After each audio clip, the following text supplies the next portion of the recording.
You're doing good with these pilings on the side.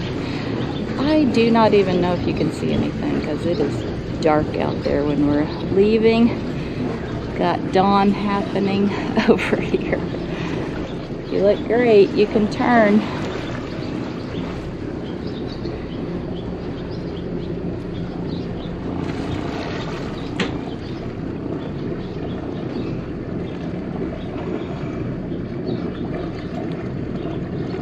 Only crazy people are up this hour. And fishermen. How's it feel? Great. Okay.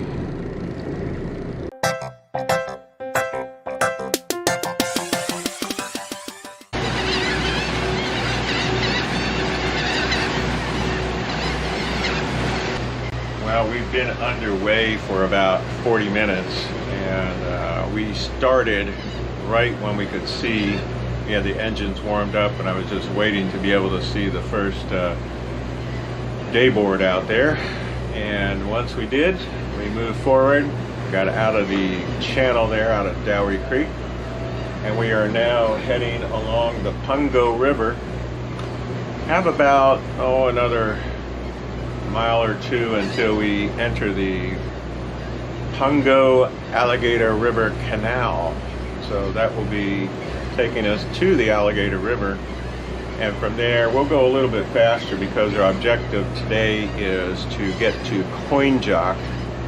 Originally we had planned to anchor and then cross the Albemarle Sound, but there's a big blow coming, so we are going to expedite, get to Coinjock, and hopefully make it to our destination, which will be the Norfolk Portsmouth area tomorrow, and get tied down before a big northeast blow comes and get settled there. So lots of birds out this morning, turning up. I guess we might be dicing up a few fish, who knows, for them.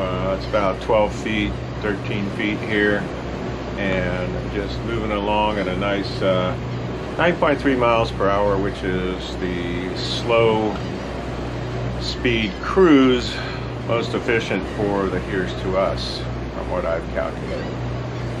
Enjoying the morning, and about time to turn off the nav lights there. Getting enough light there. Sunrise technically a couple minutes ago, although we haven't seen it yet because of the cloud cover there. So we'll update you more as we get into the Pungo Alligator River cut.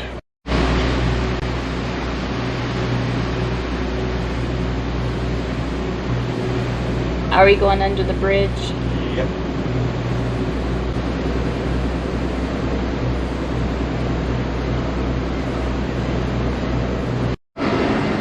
Little fishing action happening.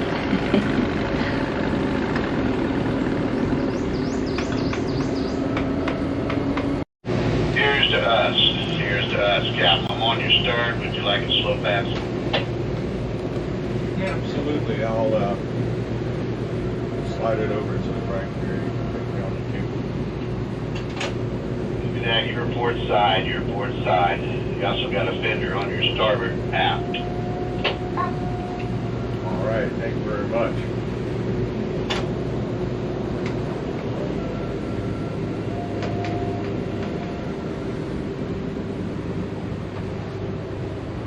This is a Perseverance. Persevere. If you want to pass us too, we're just cruising at 18 knots when we do get up on plane. Copy that. I'll give you a pass too, and then I'll hunt for logs for you guys. Very good. Started by 16. Well, a little update here. We had some coffee and we're wide awake now. We are in the Pungo Alligator Canal still. It's about 22 miles long and we're a little over halfway through. It's pretty straight. There is a turn about 13 miles, and we're pretty much on the same heading the whole way, and I'm looking forward to that turn up here because it'll give me a little break from the sun glare that is out there. And so spotting for logs, And we are happy that we don't see any barges in sight, nor do we see anything on the AIS, so that's a good thing. Get out of here without having to do it. We did have a couple boats do slow pass on our port side, and we moved over and started to get skinny pretty quick, you know, so you got to watch it. And a slow pass is really nice when they radio ahead and do that. You can turn off, maybe get about 30 feet to the side, and if they move over a little bit to their side, works out pretty good. So be looking forward to getting to the Alligator River at the exit of this, and then we will go a little bit faster, and the next real exciting part will be the Alligator River Swing Bridge. So about mile 115 or so, and we finally get a little turn to the port, get that sun out of my eye, and that is the Fairfield Bridge. Plenty high enough that it appears to us, and sailboat 65 feet. So this marks about 9 more miles on this canal, and kind of see how they've cut through here. There's stumps on either side of it, so I mean it's a cut, it's a canal. It's not, you know, too dangerous if you do have a barge coming by you, or you have to pass, you know, depending on what your draft is. So we are happy that we don't have to contend with that. As far as our W's go, it is a weekend. We are doing this, and the weather is nice. There is a big blow coming in a couple days, so we are going to be heading to Coinjock to get a jump on things. Waves shouldn't be an issue. You know, we're getting across the Albemarle Sound, hopefully, before any waves start to come up, and the winds will start to come up probably around noon. So we're estimating the Alligator, just at this speed, the Alligator Swing Bridge around 11 o'clock, and we'll be pushing it up once we get through the canal here, getting it up on plane, cutting a little bit of time off, and also running the engines up. So we're just sitting back and enjoying the scenery at this nice slow speed of about 9.1 miles per hour or so. Glad to have you along. Now mile 105, and we have exited the Pungo Alligator Canal. We're now in what's called Wind Bay here, and watching our depth closely, you can see on the aqua map showing on either side. So, you know, an area there, you think you're coming up on open water, you're really not. I can see the markers up there, the red and the green. So, you know, just take it slow, and you know, some people will go fast through this area, but we'll be out on the Alligator River here, and we'll open her up soon once the water depth is good and we don't see any logs or anything floating around. Well, here we are about mile 99, and I guess I didn't remember this from last time. Pretty shallow in here. In fact, I think it was deeper in the canal. Right now I'm showing about 10, 11 feet of water. And while I thought, okay, we're going to put the Here's to Us up on plane, my comfort zone is like, I want to have 14, 15 feet. I have my depth alarm set en route here at 8.5, so that it tells me if I'm getting into skinny water. So anyway, we're just going to lumber along here at slow speed. The next thing we have coming up is the Alligator River Swing Bridge, which will be in about an hour or so. It's pretty windy out there. There's a sailboat under sail. So Sam had to adjust our course so they could get by, or we could get by. Yeah, we would have gone right in front of them and had I kept it on there, but sail under sail, sailboat under sail has the right of way. Whisper, not too far off track. about 200 feet off track. So we're coming back. Not a big deal. Still got 11 feet of water. As Sam is barreling down the Alligator River, going about 15 miles an hour right now, warming up those engines, I'm getting ready to premiere, what is that, our trip 212. Because we're out here in the open,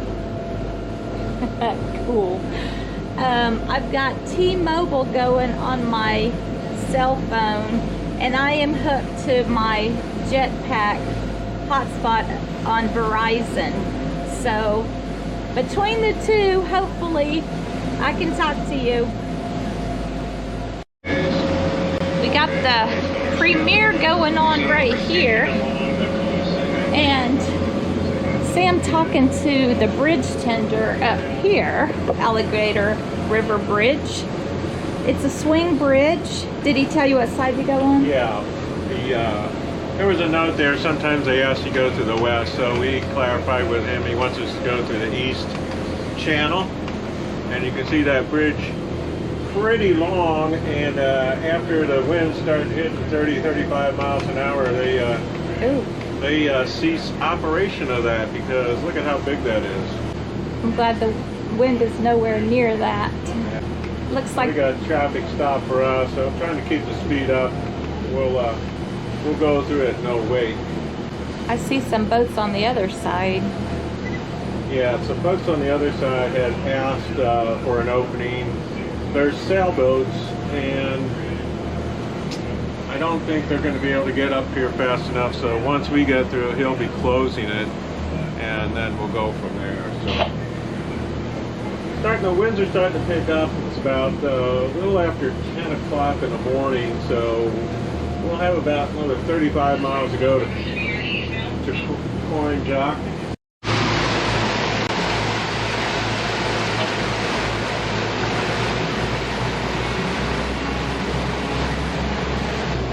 Got a crab boat out there working.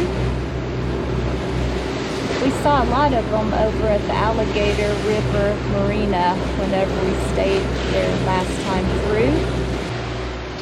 Out here, I guess about another 32 miles or so, we are at the mouth of the Alligator River. That empties into the Albemarle Sound. And on either side of this mouth of the Alligator River are places to anchor. Varying reports of how good they are, and you'll want to, if you are going to wait for a weather window to cross the Albemarle Sound, you want to see which way that wind is coming, and maybe get some shelter from the wind out there from the land, whether it's an east wind or west wind. But there's plenty of anchorages. But from what I read when we were going to anchor, I think you're going to need some bug spray and screens. And so somebody told me, I don't know if it's true, so check this out. It's when the sun is going down and it hits the treetops, you go inside, and then later when it's all dark you can come back out. The bugs won't be there. I don't know. You tell me. We were rolling along nicely, and now this. Grab a hand. Woo! You should have told everybody to please remain seated. What's going on here? I don't like it. Yeah, we got beam seas on the port side. Beam seas. Yeah, they're hitting us from that way, so is the wind. So it's going to be worse in about an hour or so, but we will be off of this. Whoa, whoa, whoa. What did you just say? I said an hour from now it's going to be worse, and that's why we tried to hit it. Oh. Or if we could have hit it earlier, it would have been better. But yeah, you know, we did what we did. yeah, I mean, we couldn't have left any earlier. yeah. Probably about 2 to 3 feet here, and nasty on the beam here. And we're gonna put it up on plane and try to get out of this here, see what ride we can get. So If you're in your living room watching this right now and you're feeling a little queasy, go find a Dramamine or something. You'll be fine. Good. Sure. Bring the side, keep it up. We're fine. Yeah, we'll take you on your port side and we'll try to keep it slow. All right, I'll bring it back when you get closer. All right, thank you. And are you traveling with the other vessel overhead? Negative. All right, thank you. Hey, as you go up, if you happen to see depth less than 7, an heads up would be great.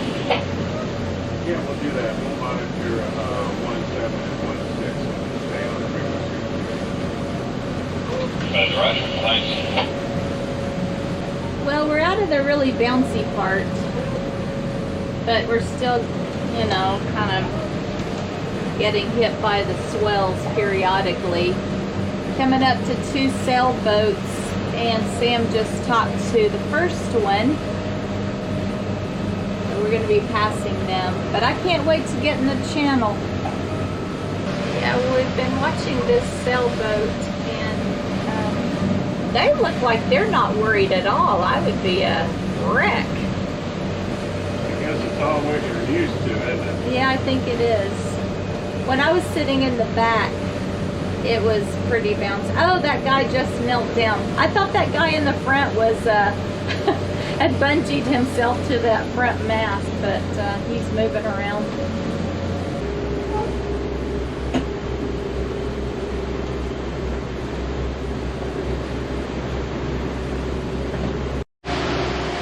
Well, we are slowed down to slow cruise speed. Just moving off the edge of the channel here a little bit for Mr. Shrimp Boat. Mile marker 635. So that means we got about 13 miles to go to our destination. Coinjock happens to be mile marker 50. So that will be where we will stop for the night and have a rest. Clean off the boat. So respect the sound, and we had to put the Here's to Us up on plane to get across her. Right now it's just before noon, and I wanted to be across the sound by 11:30 or so I almost made it. I can imagine later on in the day it's just going to get worse as that wind is coming from the west, but it's switching around because there's a system coming through. So there's Mr. Shrimp Boat there. Up ahead is the Coinjock Bridge. That's a very good sign because it means Coinjock, where Marina is right there under the bridge over on the right hand side. Not just any Coinjock Marina, but it has a restaurant too. Yeah. With the famous Prime rib. Prime rib. We had it last time. We decided to try something else this time, so yeah, we'll try something else. We'll see what it is. Beautiful sight. After getting up at 4:30 this morning, I'm ready to be there. It's gonna be 1:30 when we get docked. Well, here we are at Coinjock, mile 50. That means 50 miles to go till the end of the Intracoastal Waterway, and then from there I think it's about 160 until we cross our wake, so about 200 miles to go. We traveled for 8 hours today, 83.7 miles, and we had her up on plane for a little bit getting across the Albemarle Sound. Thanks for coming with us. We are sitting here just kind of getting our act together for tomorrow because there's a big blow coming, so I'm doing the math, I'm looking at bridges, and we'll explain more about that next time. See ya. So woke up this morning and the plan was to get out at first light, 49 miles, about 8 miles across semi-open water, the Currituck Sound. 3 bridges, a lock, and then 3 unknown railroad bridge status. What could go wrong? It's only 49 miles. Well, the forecast changed, and Instead of 15 to 20 mile per hour winds, we're now at 20 to 30, maybe gusts to 40. The current here is a swift 4 to 5 miles per hour, it looks like to me. But at least we're shielded from about 6 or 7 other boats. A 68-foot Nordhaven left this morning about an hour ago. I guess they're qualified with that big boat. Anyway, what not to do would be to leave today. So we are at Coinjock day 6, and we should be underway tomorrow. It is getting crowded here as the weather starts to clear. The wind has died down. However, the water has yet to come back. We are planning to go tomorrow morning. This cruise ship, the American Star, 200 feet long, they wanted to leave tonight at midnight, but the marina is chasing them out because there are a lot of other boats that are coming in here. And you can see them out there. Some of them are rafted up. So the American Star is going to back down to the Coinjock Bridge, and I guess at some point they will get underway. They may probably just sit there or anchor. I don't know what will happen. So you can hear there's a lot of radio chatter going on. Busy time here, so we're monitoring the radios, watching what's going on. Got to meet the captain of the American Star early this morning. There's also another 100-foot yacht here. I'm at the captain of that. And so everybody is getting antsy as to when are we going to leave and get going. Currently, the lock is the big impediment, the Great Bridge lock.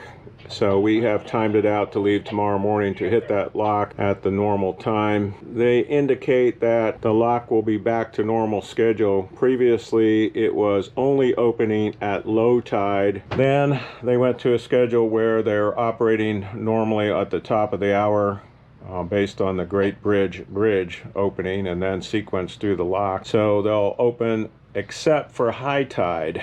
So we're going to have to time that and see how that fits into our plans. Now, American Star underway and going to stay out of the way of the other boats as she moves down toward the bridge. It should get pretty crowded here tonight at Coinjock, so we will just see what happens. This boat, I'm told, has 97 passengers on board, some 47 staterooms on board, and they departed from Jacksonville, and their port of call is Baltimore. So these people are trying to get off the boat to Baltimore, so the first thing they have to do is get this boat to Norfolk through all the bridges up there that you'll see on our trip as we go underway. And you can see the captain up there backing the ship from outside where he can see. He's got the controls, going slow, going astern. Hey Sam, can you drive something that big? Rev wants to know if I can drive something that big. I'd love to be able to drive something that big, but I don't think my license, I think I need a more tonnage license on that one. Licensed up to 100 ton. And I think that's more. What we'll see here too is another boat coming this way. So it's going to be a big night here at Coinjock as everybody is trying to get going. Welcome to Coinjock.